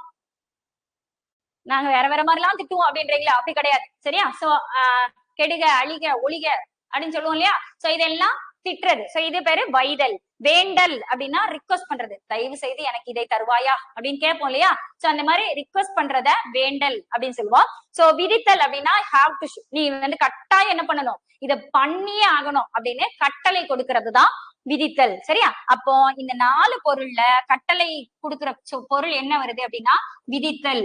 சோ விதித்தல் மட்டும்தான் கட்டளை பொருள்ல வரும், கட்டளை வாக்கியத்துல வரும். மீதி எல்லாம் 3ம் வியங்கோல் வாக்கியத்துல வந்துரும். சரியா? சோ வியங்கோல், வினைமுற்று அப்படின்னு ஃபர்ஸ்ட் கிளாஸ் அப்படின்றத நம்ம பார்த்தோம். சரியா? இலக்கண குறிப்பு. எவன்டா இந்த இலக்கணத்தை எல்லாம் கண்டுபிடிச்சான்? வேற்றுமையே இருக்கக்கூடாதுங்காங்க. தமிழ்ல 8 வேற்றுமை இருக்கா தெரியுங்களா? உங்களுக்கும் 8 வேற்றுமை இருக்கு. முதல் வேற்றுமைக்கும் கடைசி வேற்றுமைக்கும் உறுப்பு கிடையாது அப்படின்னு சொல்லுவாங்க. இது எல்லா வேற்றுமைக்கும் உறுப்பு இருக்கு அப்படிங்காங்க. தமிழ் தான் வேற்றுமையை வந்து வேண்டான்னு சொல்லுது, தமிழே வேற்றுமையை வேணும்னு சொல்லுது அப்படின்லாம் இலக்கணத்தை பழிச்சு கொட்டி தீர்த்திருப்போம் அப்படிதானே. சோ இலக்கணம் படிக்கல அப்படின்னா, இலக்கணம் இல்லை அப்படின்னா நம்மளால பேசவே முடியாது. அதுதான் உண்மை. சரியா? தமிழை நீங்க பேசலாம், மத்தவங்களுக்கு ஒண்ணுமே புரியாது. சரியா? இப்போ முருகன் ஏதோ ஒண்ணு சாப்பிட்டான் அப்படின்னு வச்சுக்கோங்களேன். முருகன் ஆப்பிள் சாப்பிடு அப்படின்னு இருக்குன்னு வச்சுக்கோங்க வெறுமனை. சரியா? முருகனை அப்படின்னு எழுதணும் அப்படின்னா வேற, முருகன் பார்த்தான் அப்படின்னு வச்சுக்கோங்க. முருகன் பார்த்தான். இப்ப ஐ அப்படின்றது இரண்டாம் வேற்றுமை தொகை அப்படின்றோம். அப்போ ஐயை ஆட் பண்ணோம் அப்படின்னா முருகனை பார்த்தான் அப்படின்னு ஆயிடுது. சரியா? சோ ஆள் ஆட் பண்ணோம்னா முருகனால் பார்த்தான் அப்படின்னு ஆயிடுது. சோ ஒரு வெறுமன வேற்றுமை உருவ சேர்க்கும் போது மொத்த தொடரோட பொருளும் மாறும். சரியா? அதனால இலக்கணம் ரொம்ப ரொம்ப ரொம்ப இம்பார்ட்டன்ட் தான். புரிஞ்சுக்கிட்டா ஈஸி தான். சரியா? நம்ம வாழ்க்கையில பழக்கத்துல பேசுறது அப்படின்றதுதான். அதை கொஞ்சம் அப்ளை பண்ணி பார்த்து கொஸ்டினா படிக்கிறோம், அவ்வளவுதான் வித்தியாசம். சரியா? ரைட். வித்தியாசம் சொல்லிட்டணும், அவ்வளவுதான் வேறுபாடு. சரியா? ரைட். இப்போ நீங்க தான் நிறைய வந்து ஆங்கில சொல் பயன்படுத்துறீங்களே, அப்புறம் ஏன் வந்து இந்த ஒரு சில சொற்களை மட்டும் கரெக்ட் பண்ணிட்டே இருக்கீங்க அப்படின்னு யோசிச்சீங்கன்னா, ஆங்கில சொல் வேற, பிறமொழி சொல் வேற. சரியா? ரைட். இப்போ கட்டளை அப்படின்றது விதித்தல் அப்படின்ற ஒரே ஒரு பொருள்ல வர்றதா கட்டளை. செய்க, இதை நீ செஞ்சே ஆகணும். அறம் செய்ய வேண்டும் அப்படின்னா அது செய்தி வாக்கியம். அறம் செய் அப்படின்னா அது கட்டளை வாக்கியம். சரியா? ரெண்டு வாக்கியம். ஒருவரை ஒரு விஷயத்தை செய்வதற்கு ஏவுதல் அப்படின்றதா நம்மளுக்கு கட்டளை வாக்கியம். ஆனா வியங்கோல் வாக்கியம் அப்படி வராது. வாழ்க. சரியா? நான் சொல்றேன், நீ அதுக்காக நான் வந்து நீங்க எல்லாரும் வந்து இப்படி போயிருவீங்க அப்படின்னு ஒருத்தங்களை சொல்றாங்க அப்படின்னா அவங்க அப்படியே ஆயிடுவாங்களா? கிடையாது. அப்படிதானே? சோ இந்த மாதிரி பொருட்கள்ல வாழ்த்துதல், வைதல், வேண்டல், இந்த 3 பொருட்களையும் வியங்கோல் வாக்கியம் அப்படின்றது வரும். சோ ஒரு சென்டென்ஸ் பாக்குறீங்க, அந்த தொடர் உங்களுக்கு எப்படி இருக்கணும் அப்படின்னா, யாரையோ ஒருத்தரை வாழ்த்துற மாதிரி இருக்கும். சரியா? தமிழ் வாழ்க அப்படின்ற மாதிரி இருக்கு, பாரதியார் வாழ்க, அந்த மாதிரி வாழ்த்துற மாதிரி யாரையோ வாழ்த்துற மாதிரி இருக்குன்னா அந்த தொடரை நீங்க விளைவு வாக்கியம் அப்படின்ற கேட்டகரிக்கு கீழே கொண்டு வரீங்க. சோ இப்போ காமனா கொடுத்திருக்காங்கன்னா நீங்க விளைவு வாக்கியம் அப்படின்னு எடுத்துக்கலாம். சோ காமனா கொடுக்காம இது கட்டளை வாக்கியமும் உங்களுக்கு கொடுத்திருக்காங்க, வியங்கோல் வாக்கியமும் ஆப்ஷன்ல கொடுத்திருக்காங்க அப்படின்னா நீங்க வாழ்த்துற மாதிரி இருந்ததுன்னா வியங்கோல் வாக்கியம் அப்படின்னு எடுத்துக்கணும். புரிஞ்சுதா? ரைட். எடுத்து போலாமா? எங்க இருக்கான் இங்க இருக்கானா? டெலிட் பண்ணி விட்டுலாமா? சரி, இவங்க 4 பேர் தான் இவங்கல்ல. சரியா? இவங்க 4 பேர் இல்ல, இவங்க 4 பேருக்குள்ள இவங்களுக்குள்ள 2 பேர் இருக்கான். சோ மொத்தம் இவன்ட்டு 5 பேர் இருப்பான். ரைட். அடுத்து வினை வகை பார்க்கலாமா? இவன் தான் நம்மளுக்கு பெரிய வேண, இருகளே பெரிய வேண அப்படின்னா இவன் தான். ஆனா புரிஞ்சுட்டோம் அப்படின்னா சரி இவனையே அவ்வளவு நேரம் வெறுத்து ஒதுக்கணும் அப்படின்னு நம்மளே நினைப்போம். சரியா? பாருங்க வினை வகை பார்க்கலாமா? ஃபர்ஸ்ட் வினை செய்வினை. செய்வினை என்றால் என்ன? செய்வினைனா என்னது? சொந்தக்காரங்க எல்லாம் வைப்பாங்கல்ல, அதானே? சரியா? எனக்கெல்லாம் அதுதான். சரியா? செய்வினை அப்படின்னா சொந்த நேரத்துக்கு கூட ஒரு புது சேரை கட்டிருங்க, அடுத்த நாள் கிழிஞ்சு போச்சு அப்படின்னா என்ன அர்த்தம்? யாரா செய்வினை வச்சிருக்காங்கன்னு அர்த்தம். ரைட். செய்வினை அப்படின்றதோட பொருள் என்ன அப்படின்னா செய்யக்கூடிய வினை. வினை அப்படின்னா செயல். ஏதோ ஒரு செயலை நம்ம செய்ய போறோம், ஏதோ ஒரு வினையை நம்ம செய்ய போறோம் அப்படின்னா அத செய்வினை அப்படின்னு சொல்றோம். சரி, இந்த செய்வினையில எதை முதன்மைப்படுத்தி இருப்பாங்க அப்படின்னு பாத்தீங்கன்னா, யார் இந்த செயலை செய்தார்களோ அதை முதன்மைப்படுத்திருப்பாங்க. சரியா? திருவள்ளுவர் திருக்குறளை இயற்றினார். சரியா? இப்ப யார் செஞ்சிருக்காங்க, இதுதான் நம்மளுக்கு இம்பார்ட்டன்ஸ். திருவள்ளுவரால் திருக்குறள் இயற்றப்பட்டது அப்படின்னு சொல்றோம் இல்லையா? இதைத்தான் எப்ப பார்த்தாலும் எல்லாரும் எக்ஸாம்பிளா கொடுக்குறாங்க அப்படின்றீங்களா? சரியா? நம்மளுக்கு தெரிஞ்சதா தானே. அதாவது எந்த மாத்தாம சொல்லுவோம். சிலப்பதிகாரம், இளங்கோவடிகள் அல்லது பெரிய புராணமோ சேக்கிலாரோ இதோ கொடுக்குறோம் அப்படின்னா நம்மளுக்கு மறந்துன்றதுனாலதான் திருவள்ளுவரையும் திருக்குறளையும் எப்ப பார்த்தாலும் இழுத்துட்டு நம்மளோட அலையிறோம். சரியா? திருவள்ளுவர் திருக்குறளை இயற்றினார், இது செய்வினை அப்படின்றோம். அப்ப செய்வினைக்கு ரூல் என்ன? சரியா? செய்வினை அப்படின்றதுக்கு ஒரு ரூல் இருக்கணும்ல. திருவள்ளுவர் திருக்குறளை இயற்றினார் அப்படின்னு சொல்றோம். அப்போ அந்த வினையை யார் செஞ்சிருக்காங்களோ அவங்களுக்கு இம்பார்ட்டன்ஸ் கொடுத்திருக்கணும். சரியா? இந்த வினையை திருவள்ளுவர் திருக்குறளை இயற்றினார், யார் செஞ்சிருக்கா வினையை? திருவள்ளுவர் தான் செஞ்சிருக்காரு. சரியா? அவருக்கு தான் முக்கியத்துவம் கொடுத்திருக்கோம். இப்போ நான் ரெண்டாவது சொன்ன சென்டென்ஸ் என்ன அப்படின்னா, திருக்குறள் திருவள்ளுவரால் இயற்றப்பட்டது அப்படின்னு சொல்றேன். இப்ப யாருக்கு இம்பார்ட்டன்ஸ் கொடுத்திருக்கோம்? திருக்குறள் ஒண்ணு இருக்கு இல்லையா? சரி, அந்த திருக்குறள் திருவள்ளுவர் தான் எழுதினாரு. சோ இப்ப இம்பார்ட்டன்ஸ் யாருக்கு அப்படின்னு பாத்தீங்கன்னா திருக்குறளுக்கு. சோ இதுதான் இது ரெண்டுக்கும் இருக்கக்கூடிய மேஜர் டிஃபரன்ஸ் அப்படின்றது. சோ ஃபர்ஸ்ட் பாயிண்ட், செய்வினையில ஃபர்ஸ்ட் பாயிண்ட் எழுதிக்கோங்க. வினையை செய்தவனை முதன்மைப்படுத்தும். யாரு ஒருத்தன் ஒரு செயலை செஞ்சிட்டு இருக்கானோ அவனை தான் நம்ம ஃபர்ஸ்ட், அவனுக்கு தான் ஃபர்ஸ்ட் ப்ரையாரிட்டி அப்படின்றது. சோ அதுக்கப்புறம் இன்னொரு இது எப்படின்னா பாக்குறதுக்கு அது எப்படி இருக்கும் அப்படின்னா ஃபர்ஸ்ட் எழுவா இருக்கும், செகண்ட் செய்யப்படு பொருள் இருக்கும். சரியா? திருவள்ளுவர் திருக்குறளை இயற்றினார், இந்த கான்செப்ட்ல தான் அது இருக்கும். செய்வினை அப்படின்றது திருவள்ளுவர் திருக்குறளை இயற்றினார். இப்போ சொல்லுங்க, திருவள்ளுவர் திருக்குறளை இயற்றினார் அப்படின்றது செய்வினையா தனி வாக்கியமா? ரெண்டும் தானே, ரெண்டும் தான். சரியா? திருவள்ளுவர் திருக்குறளை இயற்றினார், ஒரு எழுவாய் ஒரு பயனிலையை கொண்டு முடியணும். எத்தனை செயல்படு பொருள் வேணாலும் இருக்கலாம், எத்தனை எழுவாய் வேணாலும் இருக்கலாம், அது தனி வாக்கியம் அப்படின்னு பாத்துருக்கோம் இல்லையா?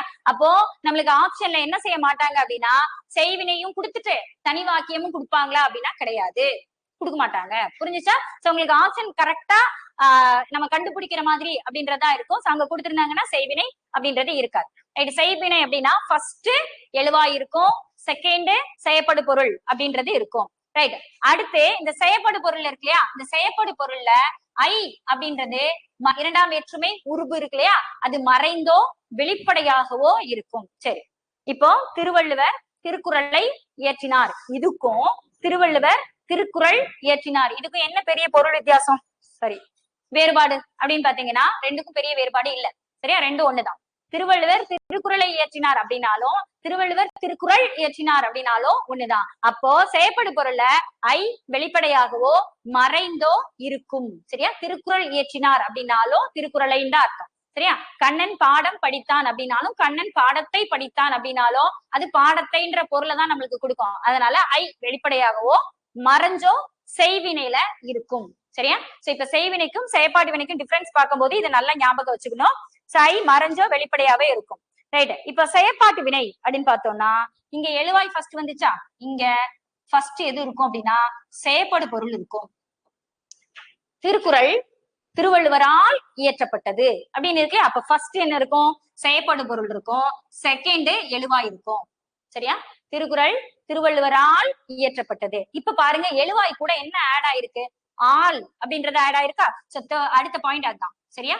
சோ எழுவாயோட என்ன ஆட் ஆயிருக்கும் அப்படின்னா ஆல் கட்டாயம் இருக்கும். சரியா? திருவள்ளுவரால், பாரதிதாசனால், பாரதியாரால், இப்படி இந்த மாதிரி ஆல் அப்படின்ற சொல் எதோட இடம் பெற்றிருக்கும் அப்படின்னா அந்த எழுவாய் இருக்கு இல்லையா, அந்த எழுவாயோட ஆல் அப்படின்ற சொல் இருக்கும். சரியா? ரைட்? செயற்படு பொருள் அப்படி எப்படி இருக்கும் அப்படின்னு பாத்துட்டோம். செயற்படு பொருள்ன்றது மெயினா வச்சிருப்பாங்க. ரைட்? எழுவாய் கூட ஆள் இருக்கும். அப்ப பயனிலை கூட என்ன இருக்கும், பயனிலை பிளஸ் என்ன இருக்கும் அப்படின்னா பட்டது அப்படின்றது இருக்கும். சரியா? பட்டது படுகிறது படும். சரியா? சோ பட்டது படுகிறது படும். ஜான் இரண்டும் அப்படின்னு போட்டிருக்கீங்க, எந்த இரண்டும்?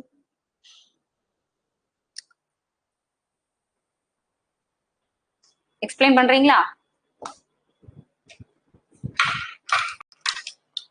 வாய்ஸ்ல சொல்றீங்களா?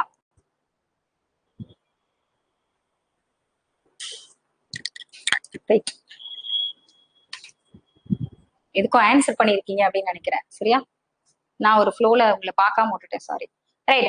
சோ இப்போ செயற்பாட்டு வினையில என்ன இருக்கும் அப்படின்னா ஃபர்ஸ்ட் செயற்படு பொருள் இருக்கும், ரெண்டாவது எழுவாய் இருக்கும், எழுவாயோட ஆள் இருக்கும், பயனிலையோட என்ன இருக்கும் அப்படின்னு பார்த்தோம்னா பட்டது படுகிறது படும், அல்லது பெற்றது பெறுகிறது பெரும், இந்த மாதிரி துணை வினை சொற்கள் இருக்கு இல்லையா, இந்த சொற்கள் இடம்பெற்றிருக்கும். சரியா? இப்ப நான் சொன்ன தொடர திருப்பியும் சொல்லி பார்க்கலாமா? திருக்குறள் திருவள்ளுவரால் இயற்றப்பட்டது, பட்டது இருக்கா, திருவள்ளுவரால் ஆள் இருக்கா, ஆனா நம்ம முதல்ல சொன்ன சென்டென்ஸ்ல செய்வினையில அதெல்லாம் இருக்காது. சரியா? திருவள்ளுவர் திருக்குறளை இயற்றினார், அவ்வளவுதான் இருக்கும். சோ இங்க ஆள் பட்டது இருந்துச்சு அப்படின்னா அது செயற்பாட்டு வினை. புரிஞ்சுச்சு உங்களுக்கு? செய்வினை okay okay John, okay John, அது பார்த்ததுக்கு அப்புறம் நான் ஐடென்டிஃபை பண்ணிட்டேன். நான் முன்னாடி கேட்டதுக்கு தான் நீங்க ஆன்சர் பண்ணிருக்கீங்க அப்படின்ட்டு. தேங்க்யூ. தென் செயற்பாட்டு வினைக்கும் செய்வினைக்கும் வித்தியாசம் பாத்தீங்க அப்படின்னா இந்த செய்வினைய ஒருத்தர் செஞ்சிருப்பாரு. சரியா? ரைட்? இப்ப செய்வினை பழக்கும் போது தன்வினை அப்படின்ற ஒண்ணும் உள்ள வரும். சரியா? செய்வினை பார்க்கும் போதே செய்வினை தொடர் போலவே தன்வினை அப்படின்ற ஒரு தொடர் இருக்கும். ஒரு விஷயத்த ஒருத்தர் செய்யறாரு அப்படின்னா அது எல்லாருக்கும் பயன்படுது அப்படின்னா அது செய்வினை, அவருக்கு மட்டும் பயன்படுது அப்படின்னாலும் அது செய்வினை. ஆனா தன்வினை அப்படின்னா அவருக்கு மட்டும்தான் பயன்படணும். கீர்த்தி இட்லி சாப்பிட்டாள் அப்படின்னா இது செய்வினையா தன்வினையா அப்படின்னா அவதான் சாப்பிட்டுக்கிட்டா, அவளுக்குதான் சாப்பிட்டுக்கிட்டா, அப்போ இது தன்வினையில தான் நம்மளுக்கு. இப்ப நம்ம அதை பார்க்கும் போதும் பாத்துடலாம். ரைட்? இப்ப செய்வினை அப்படின்றதும் செயற்பாட்டு வினையும் கிளியர் பண்ணிக்கோங்க.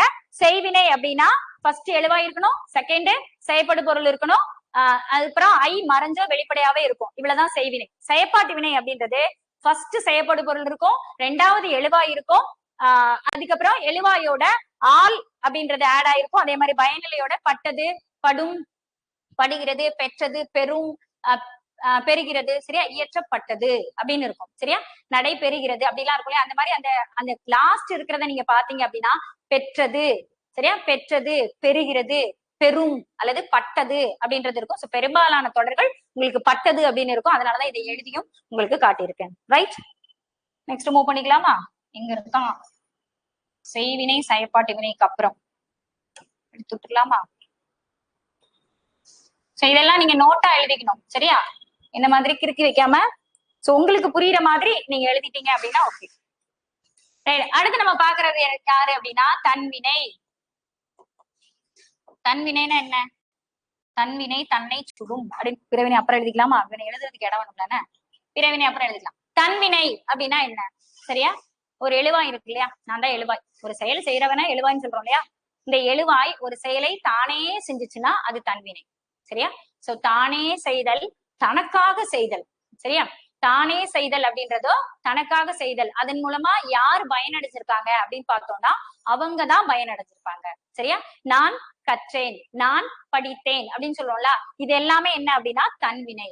உங்களுக்கு இது ரெண்டையும் கொஸ்டின்ல கொடுப்பாங்க. நான் சொன்னேன் இல்லையா, செய்வினையும் செய்தி வாக்கியத்தையும் கொடுப்பாங்களா அப்படின்னு சொன்னேன்ல, அது கொடுக்க மாட்டாங்க. ஆனா செய்வினையும் தன்வினையும் கொடுப்பாங்க. புரிஞ்சுச்சா? அதே மாதிரி செயற்படு பொருள் இல்லாம இருந்ததுன்னா அது தன்வினை தான். இப்ப வந்து மரம் வளர்ந்தது, இப்ப பாருங்க, மாடுகள் வயலில் மேய்ந்தன. சரியா, சோ இப்ப மாடு வயல்ல மேய்ஞ்சிச்சுன்னா அதுவா மேய்ஞ்சிருச்சு, அதான அதோட மீனிங். சோ மாடு வயலில் மேய்ந்தது அப்படின்னு இருக்குன்னா மாடு அப்படின்றது எழுவாய். சரியா, மேய்ந்ததுன்றது பயனிலை, அது நம்மளுக்கு தெரியும். சோ இப்ப யார் எதைன்ற கொஸ்டின் கேட்டு பாத்தீங்கன்னா யார் மேய்ந்தது அல்லது எது மேய்ந்ததுன்னா மாடு. எதை மேய்ந்ததுன்னு பாருங்க, அங்க ஒரு ஆன்சர் இருக்காது. வயலில் அப்படின்னு தான் நான் கொடுத்திருக்கேன், வயலை அப்படின்னு கொடுக்கல. சோ இந்த செயற்படு பொருள் அப்படின்றது இல்லாம இருந்தாலும் அது தன்வினை. சரியா, ஒரு தொடர் கொடுத்திருக்காங்க, அந்த தொடர்ல செயற்படு பொருள் இல்ல அப்படின்னாலும் அது தன்வினை தான். ஆனா செய்வினையில செயற்படு பொருள் இல்லாம இருக்கவே இருக்காது. புரிஞ்சுச்சா? செய்வினையில செயற்படு பொருள் கட்டாயம் இருக்கும், ஆனால் தன்வினையில செயற்படு பொருள் இல்லாமலும் உங்களுக்கு இருக்கும். சரியா, இதான் தன்வினை அப்படின்றது. சோ தன்வினைக்கானது அப்படின்னா ஒரு எழுவாய் ஒரு செயலை தானே செய்வது. சரியா, சோ இதுல என்ன இருக்கும் அப்படின்னா பெரும்பாலும் எழுவாயும் பயனிலையும் மட்டும் இருக்கும். ரைட், இப்ப பாருங்க, ராமன் மதுரைக்கு சென்றான் அப்படின்னு இருக்கா. சோ இது என்ன தொடர் யோசிச்சு பாத்தீங்க அப்படின்னா செய்தி வாக்கியமா எடுத்துக்கலாம். ராமன் அப்படின்ற ஒருத்தன் வந்து மதுரைக்கு போனான் அப்படின்னு எடுத்துக்கலாமா? எடுக்கூடாது. ஏன்னா இப்போ அதே இது ஒரு தலைவர், அரசியல் தலைவரை சொல்லி மதுரைக்கு சென்றாருன்னு சொன்னா எடுத்துக்கலாம் நம்ம, அதுக்கு அது நம்மளுக்கு நியூஸ். சரியா, ராமன் மதுரைக்கு சென்றான் அப்படின்றது உங்களுக்கு வெறுமன ஒரு தொடர், அதை தனி வாக்கியமா நீங்க எடுத்துக்கலாம். அடுத்து நீங்க என்ன வாக்கியமா எடுக்கணும்னா தன்வினையா தான் இருக்கணும். அவனுக்கு தேவை இருக்கு, அதனால அவன் மதுரைக்கு போயிருக்கான், அவ்வளவுதான். சரியா, இதை நீங்க செய்வினையா ஏன் எடுத்துக்க கூடாது அப்படின்னா ராமன் மதுரைக்கு சென்றான் அப்படின்னு இருக்கு. சோ இதுல செயற்படு பொருள் என்ன இல்ல. இப்ப நீங்க அந்த சென்றான்ல போய் எதை யாரை அந்த கொஸ்டின் கேளுங்க, ஆன்சரே இருக்காது. ராமன் மதுரைக்கு சென்றான், ராமன் எதை சென்றான், ஆன்சர் இல்ல. யாரை சென்றான், ஆன்சர் கிடையாது. சோ யாரை எதைக்கு ஆன்சர் பண்ணாதான் அது செயற்படு பொருள் அப்படின்றது ஆல்ரெடி சொல்லியிருக்கேன் இல்லையா. சோ அப்போ தன்வினை அப்படின்றது அதுதான். ஒரு எழுவாய் தானே ஒரு செயலை செய்ததுன்னா அது தன்வினை. சரியா, சோ பிறவினை அப்படின்னா என்ன? சரியா, பிறவினை அப்படின்றது ஒரு எழுவாய் மத்தவங்களை வச்சு ஒரு செயலை செய்ய வைக்கிறது. பிறவினை அப்படின்னா ஒரு எழுவாய் மத்தவங்களை வச்சு செய்ய வைக்கிறது. சோ இந்த சொற்கள் நம்மளுக்கு பழக்கத்துல இல்ல அப்படின்றதுனால நம்ம என்ன பண்றோம் அப்படின்னா இந்த பிறவினை வாக்கியம் நமக்கு ஒரு வித்தியாசமான வேறுபாடான ஒரு தொடரா தெரியுது. இப்ப திருத்திக்க போறோம்னா தெரியல, வேறுபாடான தொடரா தெரியறதுக்கு காரணம் இது எனக்கு புரியவே இல்லையே, இப்படி ஒரு சொல்லே இல்லையே அப்படின்னு நீங்க இன்னமும் மலையாளத்துல பயன்பாட்டில் இருக்கக்கூடிய சொற்கள். சரியா, படிப்பிச்சு கொடுங்க அப்படின்னு சொல்லுவாங்க. சரியா, படிப்பித்தல் அப்படின்னா என்ன அர்த்தம், படித்தல் அப்படின்னா என்ன அர்த்தம்? படித்தல்னா நானே எனக்கு படிச்சுக்கிறது. சரியா, சோ படிப்பித்தல் அப்படின்னா நான் உங்களுக்கு சொல்லி கொடுக்கறது. சரியா, இதனால யாருக்கு பயன்? சரியா, அம்மா தன் மகனுக்காக பரிசு வாங்கினாள். இது என்ன தொடர் அப்படின்னா பிறவினை தொடர். ஏன்னா அவங்க அம்மா அவங்களுக்காக பண்ணிக்கல, தன் பையனுக்காக வாங்கியிருக்காங்க. பிறருக்காக ஒரு செயல் செய்யப்படுது அப்படின்னா ஒரு எழுவாய் வாங்கினது யாரு? அம்மா. ஆனா யாருக்காக வாங்கினாங்க? பையனுக்காக. அப்ப அதோட பயனை யார் அனுபவிக்க போறா? இன்னொருத்தர். சரியா, சோ இது எல்லாத்தையுமே நம்ம எதுல கொண்டு வரணும் அப்படின்னா பிறவினையில கொண்டு வரணும். சரியா? சோ இப்போ உண்டான் அப்படின்னா நம்மளே சாப்பிடுறது, அது தன்வினை. உண்பித்தான் அப்படின்னா இல்லையே எங்க ஊர்ல ஊட்டினான் தானே சொல்லுவோம் அப்படின்னு நீங்க சொல்லலாம். உண்பித்தான் அப்படின்றதான் தமிழ் சொல். சரியா? சோ உண்டான் அப்படின்னா நம்மளே சாப்பிடுறதே. உண்பித்தான் அப்படின்னா அவங்களுக்கு ஊட்டி விடுறது. சோ தாழ்ந்தான் அப்படின்னா என்ன அர்த்தம்? நான் தாழ்ந்துட்டேன் அப்படின்னு அர்த்தம். சரியா? தாழ்ந்தான் அப்படின்னா அவனே தாழ்ந்துகிட்டான் அப்படின்னு அர்த்தம். இப்ப இன்னொருத்தர் என்ன தாழ்த்துறாங்க, அப்போ நான் என்ன அர்த்தம்? அதுக்கு என்ன சொல்றோம்? தாழ்த்தினான் அப்படின்னு சொல்றோம். அப்ப தன்வினையில இருக்கிறது பிறவினையா மாறும் போதே எப்படி மாறும்? அப்ப உண்டான் அப்படின்னு ஒரு சொல் கொடுத்திருப்பாங்க, அந்த சொல்ல நீங்க உண்பித்தான் அப்படின்னு மாத்தணும். அவனுக்காகவே அவன் செஞ்சுக்கிட்டான் அப்படின்னா அது உண்டான். மத்தவங்களுக்கு அவன் ஊட்டி விடுறது இருக்கு இல்லையா, அதை உண்பித்தான். இப்ப நான் கற்றான், சரியா? கற்றாள். இப்போ கற்பித்தாள். உங்களுக்கு நான் அதை கொடுக்கும் போது கற்பித்தாள். ஆசிரியர் மாணவர்களுக்கு பாடம் கற்பித்தார் அப்படின்னு இருக்கா. சரி, இது என்ன வினை? பிறவினைதான். சரியா? ஏன் தன்வினையா பிறவினையா அப்படின்ற கொஸ்டின் ரைஸ் பண்ணீங்க அப்படின்னா பிறவினைதான். ஏன்னா டீச்சர் தனக்காக பாடம் நடத்தல, யாருக்காக பாடம் நடத்தினாங்க அப்படின்னு பார்த்தோம்னா ஸ்டூடெண்ட்டுக்காக. அப்ப கற்பித்தார் அப்படின்ற சொல். சோ இது உங்களுக்கு வந்து கூகுள்ல லிஸ்ட் அவுட் பண்ணி நிறைய சொற்கள் இருக்கு. உங்களுக்கு பார்க்கணும் அப்படின்னா நீங்க அந்த சொற்களை வந்து இந்த சொற்கள் எனக்கு வந்து இந்த தமிழ் சொல்லுக்கு வந்து இதுக்கு தமிழ் எனக்கு தெரியாதே. இப்போ ஒதுங்கினான், இது வந்து தன்வினை. இப்ப இது பிறவினையா மாத்தணும் அப்படின்னா நான் எப்படி மாத்தணும்? நானா ஒதுங்கிக்கிறேன்னா அது ஒதுங்கினான். அப்ப நீங்க என்ன பண்றதுக்கு பேர் என்னது? ஒதுக்கினான். புரிஞ்சுச்சா? சோ இந்த மாதிரி நிறைய சொற்கள் அவைலபிளா இருக்கும். இந்த சொற்களை மட்டும் நீங்க ரீட் பண்ணி விட்டுட்டீங்க அப்படின்னா இந்த தன்வினை பிறவினை அப்படின்றது உங்களுக்கு ஈஸியான ஒரு விஷயமா போயிடும். ரைட்? சோ ஆல்மோஸ்ட் 50 மினிட்ஸ் ஆயிடுச்சு. நம்ம ஒரு கொஸ்டின் படிச்சு முடிக்கிறோம். சரியா? சோ இந்த 3 டைப் அப்படின்றது முடிஞ்சிருக்கு. நெக்ஸ்ட் கிளாஸ்ல ஒரு 2 டைப் இருக்கிறத பாத்துடலாமா? இதே கிளாஸ்ல கண்டினியூ பண்ணிடலாமா? ஐயோ போதுண்டா சாமி அப்படின்ட்டு இருக்கீங்களா? நிகழ்வு வகை பாத்துடலாமா? நிகழ்வு வகை, கூற்று வகை ரெண்டையும் பாத்துடலாம். குட்டி குட்டி டாபிக் தான். வாக்கிய வகைகள். பாக்ஸ் பாக்ஸ் பாக்ஸ் பாக்ஸ் கையெடுக்காம பாக்ஸ் போடணுமா? ரைட், போட்டாச்சா? ஹெல்ப் பண்ணியாச்சா? ரைட். அடுத்து நம்ம ரெண்டே 2 வகை தான் இருக்கு. 2 வகையும் குட்டி குட்டி வகை தான், உங்களுக்கு புரியுற மாதிரியான வகை தான். சரியா? சோ நம்ம பார்த்ததுல எல்லாத்துலயுமே அதோட தலைப்புலயே உங்களுக்கு இருக்கு. சோ கூற்று வகை இவன் 2 பேர் தான். தள்ளி தள்ளி வச்சுக்கணும். சரி, நிகழ்வு வகை அப்படின்றதுல எத்தனை பேர் இருக்கான் அப்படின்னா 3 பேர் இருக்கான். ஒண்ணு உடன்பாடு நிகழ்ச்சி. இதுல என்ன நீங்க பார்க்க ரொம்ப ஈஸியானது இருக்கிறதுல எதிர்மறை. இன்னொருத்தர் இருக்கான் பொருள் மாறா எதிர்மறை. திருக்குறளை மறுபடியும் எடுத்துட்டு வந்துருமா? நிகழ்வு அப்படின்னா என்ன அர்த்தம்? அங்க நடந்திருக்கா இல்லையா, இது மட்டும் பார்த்தா போதும். சரியா? அந்த சம்பவம் அல்லது ஒரு நிகழ்வு ஒரு ஏதோ ஒண்ணு நடந்திருக்கா இல்லையா. திருவள்ளுவர் திருக்குறளை இயற்றவில்லை அப்படின்னா அது என்னது? சரியா? இயற்றினார் அப்படின்னா நடந்திருக்கு, இயற்றவில்லை அப்படின்னா நடக்கல. சரியா? இவன் இங்கு சென்றான். சரியா? இவன் இங்கு சென்றான், நடந்திருக்கு, விஷயம் நடந்திருக்கு இல்லையா, அப்போ நடந்திருக்கு. சோ இவன் இங்கு செல்லவில்லை, அப்ப விஷயம் நடக்கல. சோ நடந்திருக்கா நடக்கலையா, அவ்வளவுதான் நம்ம பார்க்க போறோம் இந்த நிகழ்வு வகையில. பாத்துக்கலாமா? சோ இப்ப நடந்திருக்குன்னா அது உடன்பாடு, நடக்கலைன்னா அது எதிர்மறை. சரியா? ஒரு விஷயம் நடந்திருக்கு அப்படின்னா அது உடன்பாடு. சரி, நடந்திருக்குன்னா என்ன அர்த்தம்? நான் இப்ப சொன்ன மாதிரி செயல் பாசிட்டிவா இருக்கணும். சரியா? பாசிட்டிவான செயல்னா எது, நெகட்டிவான செயல்னா எது அப்படின்னு பார்த்தோம்னா நான் நேற்று ஒரு கொலை செய்தேன், இது பாசிட்டிவானதா நெகட்டிவானதா? கமெண்ட் பண்ணலாமா? தூங்கிட்டீங்களா முடிச்சிருக்கீங்களான்னு தெரியணும்ல எனக்கு. நான் நேற்று ஒரு கொலை செய்தேன், இது உடன்பாட்டு தொடரா இல்லையா? நிகழ்வு நடந்திருக்கா இல்லையா? பாசிட்டிவ். ரைட். So positive. கொலை செய்யறது பாசிட்டிவா அப்படின்னு யோசிக்க கூடாது. சரியா? கொலை செய்தல் அப்படின்றது பாசிட்டிவான்றது நம்மளுக்கு விஷயம் கிடையாது. Okay, thank you. கொலை செய்தல் நம்மளுக்கு விஷயம் கிடையாது, அது பாசிட்டிவா, அது நடந்திருக்கா நடக்கலையா அவ்வளவுதான் நம்ம பார்க்க போறோம். நடந்திருக்கு அப்படின்னா உடன்பாடுன்னு, நடக்கலை அப்படின்னா எதிர்மறைன்னு சொல்ல போறோம். சரியா? சோ நேற்று நான் கொலை செய்யவில்லை அப்படின்னு இருந்ததுன்னா எதிர்மறை, கொலை செய்தேன் அப்படின்னு இருந்ததுன்னா அது வந்து உடன்பாடு. நேற்று என் மகளை நான் அடித்தேன் அப்படின்னு இருக்குன்னா அது பாசிட்டிவ், அப்படின்னா உடன்பாடு. அடிக்கவில்லை அப்படின்னா எதிர்மறை. சோ இதை நீங்க ஈஸியா கண்டுபிடிச்சிடலாம். சோ நடந்திருக்கு, சம்பவம் நடந்திருக்கு அப்படின்னா நடந்தது, நிகழ்வு தானே பார்க்க போறீங்க. இங்க நிகழ்ந்தது அப்படின்னா அது உடன்பாடு, நிகழவில்லை அப்படின்னா அது எதிர்மறை. இதை எப்படி கண்டுபிடிக்கிறது அப்படின்னா நீங்க அந்த வெறுமனே அந்த தொடரை ரீட் பண்ணிட்டீங்கனாலே உங்களுக்கு தெரிஞ்சிடும். திருவள்ளுவர் திருக்குறளை இயற்றவில்லை அப்படின்னு சொல்லிடுவாங்க. சரியா? நான் நேற்று சாப்பிடவில்லை அவன் நேற்று போகவில்லை அப்படின்னு சொல்லிடுவாங்க. அதனால நீங்க கண்டுபிடிச்சுக்கலாம் எதிர்மறை தொடர. உடன்பாடு தொடர்னா நான் நேற்று போனேன், சென்றேன், வந்தேன், இருந்தேன், அமர்ந்தேன், எழுந்தேன், உட்கார்ந்தேன், சாப்பிட்டேன், ஆடினேன், பாடினேன், ஓடினேன், இந்த மாதிரி உடன்பாடு தொடர்களை கொடுத்திருந்தா அது உடன்பாடு. சரியா? எதிர்மறையா செய்யல, நடக்கல, ஓடல, ஆடவில்லை, ஓடவில்லை, பாடவில்லை, இருக்கவில்லை, எந்திரிக்கல, இந்த மாதிரி எல்லாம் சென்டென்ஸ் இருக்கு அப்படின்னா அது எதிர்மறை. ரைட். இவன் 2 பேரும் ஓகே மேடம் எங்களுக்கு. இந்த 3ஆவதா ஒருத்தர் இருக்கான் இல்லையா, பொருள் மாறா எதிர்மறை. பொருள் மாறா எதிர்மறை. சரியா? பொருள் மாறக்கூடாது, ஆனா லுக் லைக் எதிர்மறையா இருக்கணும். சரியா? பாக்குறதுக்கு நெகட்டிவ் சென்டென்ஸ் மாதிரி இருக்கணும், சம்பவம் நடக்காத மாதிரி இருக்கணும், ஆனா சம்பவம் ஆக்சுவலா நடந்திருக்கணும் அப்படின்றதுதான் பொருள் மாறா எதிர்மறை. சோ இது என்ன அப்படின்னா மைனஸ் இன்ட்டு மைனஸ் பிளஸ்ஸா, இதுதான். சரியா? 2 நெகட்டிவ் வேர்டை சேர்த்து ஒரு பாசிட்டிவ் வேர்டா ஆக்குறது. இல்லாமல் அப்படின்றது நெகட்டிவ் வேர்டா, இல்லை அப்படின்றது நெகட்டிவ் வேர்டா. சோ இந்த 2 வேர்டை ஆட் பண்ணி இல்லாமல் இல்லை அப்படின்னா என்ன அர்த்தம், இருக்கிறது அப்படின்னு அர்த்தம். சாப்பிட்டியா அப்படின்னு ஒரு கொஸ்டின் கேட்கிறேன். மத்தியானம் எல்லாரும் சாப்பிட்டீங்களா அப்படின்னு ஒரு கொஸ்டின் கேட்கிறேன். இப்போ நீங்க பாதி பேர் என்ன ஆன்சர் பண்ணுவீங்க, சாப்பிட்டேன் அப்படின்னு ஆன்சர் பண்ணிருப்பீங்க.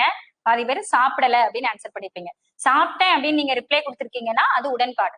சாப்பிடவில்லை அப்படின்ற பதில் கொடுத்திருக்கீங்கன்னா அது எதிர்மறை. சரியா? சோ இதே கொஸ்டின் நீங்க என்கிட்ட கேக்குறீங்க, சாப்பிடாம இல்ல அப்படின்னா என்ன அர்த்தம், சாப்பிட்டேன், அதுவும் சாப்பிட்டேன் தான். சரியா? சோ அதுவும் உடன்பாடு. இந்த உடன்பாட்டு பொருள் மாறாமல் எதிர்மறை தொடர். சாப்பிடாமல் இல்லை அப்படின்னா சாப்பிட்டேன். அப்ப சாப்பிடாமல் அப்படின்றது ஒரு நெகட்டிவ், இல்லை அப்படின்றது ஒரு நெகட்டிவ். சோ சாப்பிடாமல் இல்லை அப்படின்ற 2ம் சேரும் போது சாப்பிட்டேன் அப்படின்ற ஒரு பாசிட்டிவ் மீனிங் கொடுக்குது இல்லையா, இந்த பாசிட்டிவ் மீனிங் தான் பொருள் மாறா.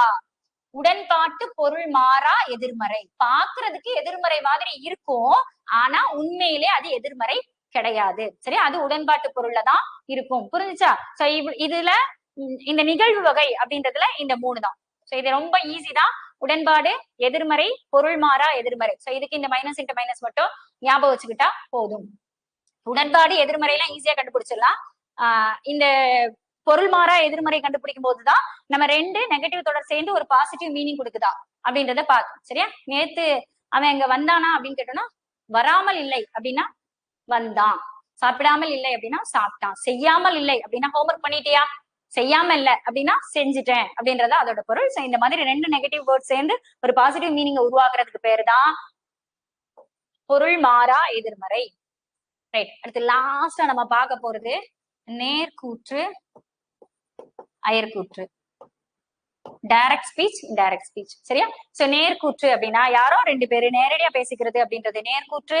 அயர்கூற்று அப்படின்னா அதை ஒட்டு கேட்டுட்டு இன்னொருத்த சொல்றது அயர்கூற்று. அவ்வளவுதான். புரிஞ்சா? நேர்கூற்றுக்கு என்னென்ன மாதிரியான என்ன ரூல் இருக்கு அப்படின்றத பார்க்கலாம். அதே மாதிரி அயர்கூற்றுக்கு எந்தெந்த மாதிரியான ரூல் இருக்கு பார்த்துக்கலாமா? கூற்று வகை.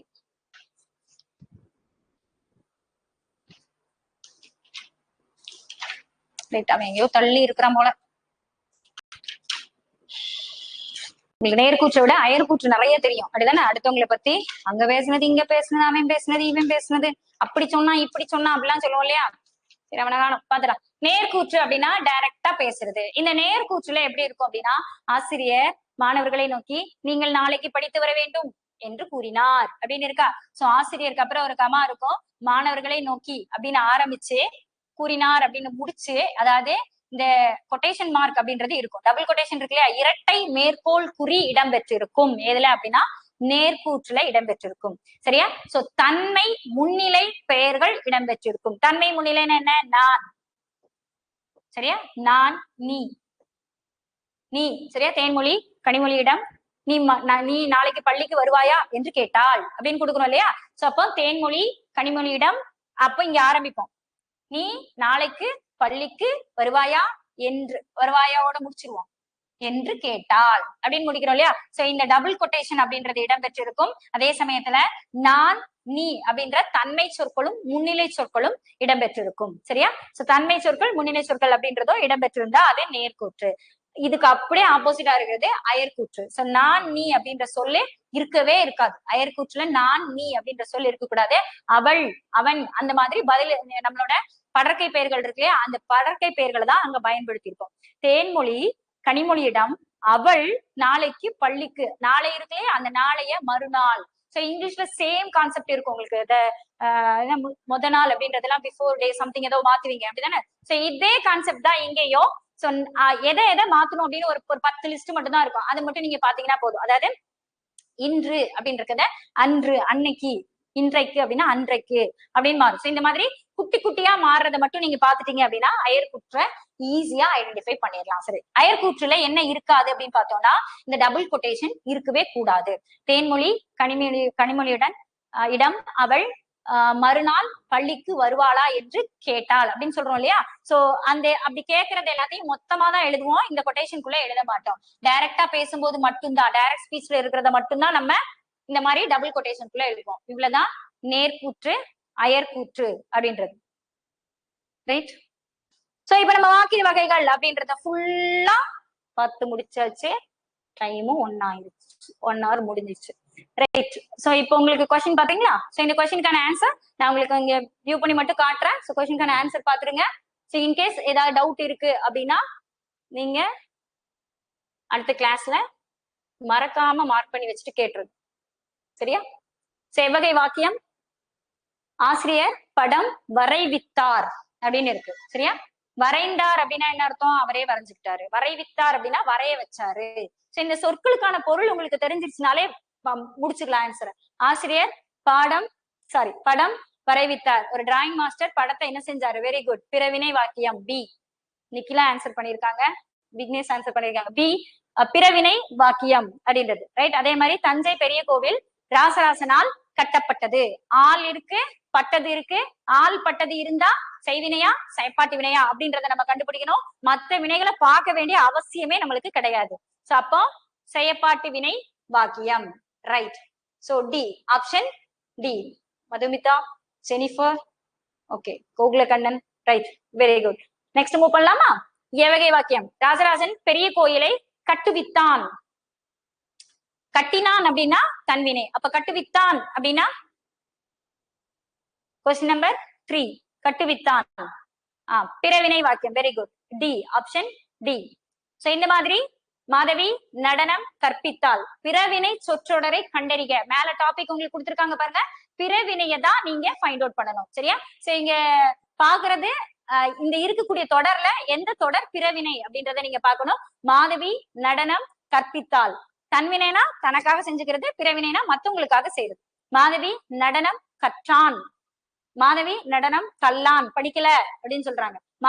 நடனம் மாதவியால் கற்பிக்கப்பட்டது. சோ இது எது தன்வினை. Option A. Very good. Option A. Right. So இந்த மாதிரி இருக்கிற எல்லா கொஸ்டின்ஸையும் ஒரு தடவை நீங்க ரீட் பண்ணிக்கோங்க. ரீட் பண்ணிட்டு இப்ப நம்ம பார்த்ததுலதான் ஆன்சர் இருக்கும். சரியா. சோ ஏதாவது தெரியல அப்படின்னா அந்த கொஸ்டின் மட்டும் நீங்க மார்க் பண்ணி வச்சுக்கோங்க. மாடுகள் ஓடின என்ன வினை அப்படின்னு கேட்டிருக்காங்க. சோ ரொம்ப சிம்பிளஸ்ட் ஃபார்ம்ல தான் இருக்கும். கொஸ்டினும் உங்களுக்கு இப்படிதான் இருக்கும். எதுல நமக்கு அப்ப ஏன் இந்த கொஸ்டின்ல வந்து நம்ம வந்து தப்பு பண்றோம் அப்படின்னு நீங்க யோசிச்சீங்கன்னா, இந்த இப்போ ரூல்ஸ் படிச்சோம்ல இதை மட்டும் ஜஸ்ட் ஒரு கிளியர் பண்ணிட்டு போயிட்டீங்க அப்படின்னா அங்க போய் கொஸ்டினை கிளியர் பண்ணிடலாம். ஆண்டாள் மாலை சூடினாள். தஞ்சை சோழர்களால் புகழ் பெற்றது. கலால் இருக்கு, பெற்றது இருக்கு. அரசன். சோ கிளியரா இருக்கா. எனக்கு கிளியரா இல்ல. என்ன செய்தேன், ஜூம் பண்ணதுல உடைஞ்சிருச்சா கொஞ்சம். அதுக்கு நீ மனுஷ பிறவியாமா, நீ பாட்டுல கடகடன் ஓடுத அப்படின்றது அதுவே. ரைட். கொஸ்டின் பாத்துக்கோங்க. கொஞ்சம் கிளியரா வரைக்கும் வெயிட் பண்ணி நீங்க பாத்துக்கோங்க. சோ இந்த மாதிரி உங்களுக்கு இதுல கிட்டத்தட்ட ஒரு 18 கொஸ்டின்ஸ் அப்படின்றது இருக்கு. சோ இந்த மாதிரிதான் உங்களுக்கு கொஸ்டின்றது வரும். கிளியை பேச பழக்கினாள். அப்ப அவ பேசல, கிளியை பேச வச்சிருக்கா. சோ இந்த 18 கொஸ்டின், மொத்தம் 18 கொஸ்டின்ஸ் இருக்கு. சோ இந்த கொஸ்டின்ஸ் எல்லாத்துக்கும் உங்களுக்கு ஆன்சர் தெரியுதா அப்படின்றத நம்ம பாத்துக்கலாம். சரியா. ரைட். அவ்வளவுதான். உங்களுக்கு தெரிஞ்சதாதான் இருக்கு. எல்லாமே நீங்க ஆன்சர் பண்ற மாதிரி இருக்கும். இந்த ரூல் வச்சு பாத்துக்கிட்டீங்கன்னா. சோ இன்கேஸ் ஏதாவது உங்களுக்கு தெரியாம இருக்கு அப்படின்ற பட்சத்துல சோ நெக்ஸ்ட் நமக்கு எப்ப கிளாஸ் இருக்கோ அப்போ நம்ம வந்து டிஸ்கஸ் பண்ணலாம். ஓகேவா. சோ மார்க் பண்ணி வச்சுக்கோங்க. சோ காலையில கொடுத்த ஒருமை பன்மை பிழை அப்படின்றதும் அதே தான். சரியா. உங்களுக்கு ஏதாவது தெரியல, இதுல எனக்கு இந்த என்ன ரூல் அப்ளை பண்ணிருக்காங்கன்னு எனக்கு தெரியல, ஆன்சர் ஓரளவு கண்டுபிடிச்சிட்டேன், பட் என்ன ரூல் அப்ளை பண்ணிருக்காங்கன்னு தெரியல, இல்ல நான் வந்து ரூல் அப்ளை பண்ணிட்டேன் ஆனா ஆன்சர் என்னால கண்டுபிடிக்க முடியல, இந்த மாதிரி ஏதாவது டிஃபிகல்டிஸ் இருந்துச்சு அப்படின்னா நம்ம நெக்ஸ்ட் கிளாஸ்ல டிஸ்கஸ் பண்ணிடலாம். ஓகேவா. செஷனை முடிச்சுக்கலாமா. Any other doubts? ஓகே, இப்போ தேங்க்யூ போட்டு செக்ஷன் முடிச்சிடலாமா? Okay, thank you. ஓகே, யாராவது ஒருத்தர் தேங்க்யூ போட்டீங்கன்னா ஓகே, நான் பேசுறது உங்களுக்கு கேக்குது அப்படின்னு அர்த்தம்.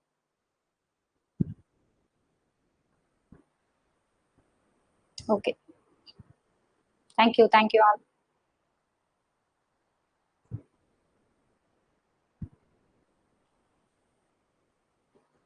Thank you, thank you John.